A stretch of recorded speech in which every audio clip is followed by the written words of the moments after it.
27 বছরের যুবকের সঙ্গে মধ্যবয়স্কা চাচির উত্তাল প্রেম, হাতে নাতে ধরা পড়ায় গণধোলায়। দেখুন কি উত্তেজনা।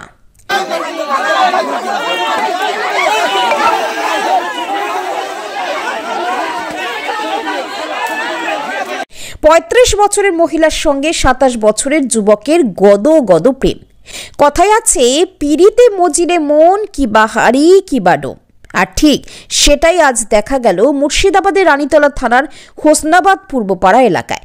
জানা যায়, দীর্ঘদিন থেকে স্বামী সন্তান ফেলে মহিলা অন্য যুবকের সঙ্গে রাত কাটাচ্ছে, কিন্তু এলাকাবাসীর লক্ষ্য একদিন এই দুই প্রেমিক প্রেমিকাকে ধরব।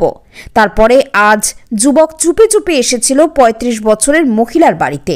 তারপরেই এলাকাবাসীর হাতে পাকড়াও, চলে বেধড়ক মারধর। ঘটনাস্থলে পুলিশ পৌঁছে পরিস্থিতির সামাল দেয়। ঘটনার তদন্ত শুরু করেছে রানীতলা থানার পুলিশ।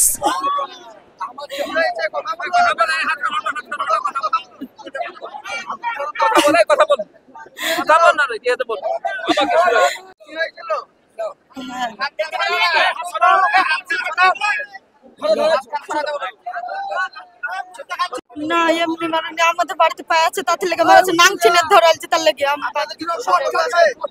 না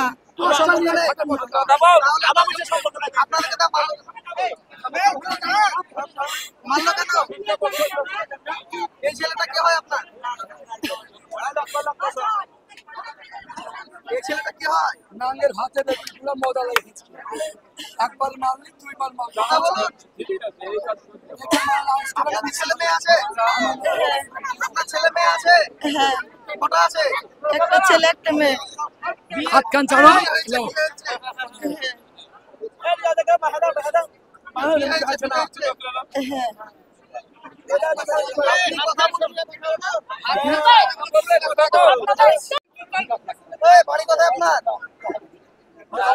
সকাল 10টার সময় ও বাগানে আসে একাই। আমরা কিন্তু তার আগের দিন রাত্রেবেলায় ও আসেছিল, রাত্রে ধরতে পারিনি ওকে। সকাল 10টার সময় এই বাগানে দেখছি ওর হয়েছে একাই। ওকে সন্দেহ করি পেঁচ বাড়ি, ছেলেটা কিন্তু ওর বাড়ি ঢুকে আপনার তারপর আমরা কিন্তু ফলো করি ওকে। ওর বাড়ি ঢুকতে দেখেছি, আমরা আসা বলছি তোর বাড়িতে লোক আছে, ও বলছে যে কি না লোক না, তোদের নামে ঘুরে কেস করবো। আমাদের ওই মেয়েটা যে মেয়েটা ধরবে সে মেয়েটা বলছে তোর নামে কেস করবো, তো 3-4 জনের নামে কেস করবো। মেয়েটার স্বামী কলকাতায় কাজে এখন। ওর সন্তান দুটো, একটা মেয়ে একটা ছেলে আছে। মেয়েটা বিয়ে হয়ে গেছে। হ্যাঁ, মেয়েটা বিয়ে হয়ে গেছে। আর সম্পর্কটা অবৈধ প্রেম করছে। ছেলেটার বাড়ি হচ্ছে লতিপাড়, সঠিক জানি ছেলেটার বাড়ি কোথায়, কিন্তু ও তো জানি লতিপাড়। আজকেই সহবাস করছে, ধরা পড়েছে। আমার নাম তারিকুল আলী। আমরা দেখেছি হাত ধরা পড়েছে। পুলিশ সিভিক আছে, এখন পুলিশ আছে।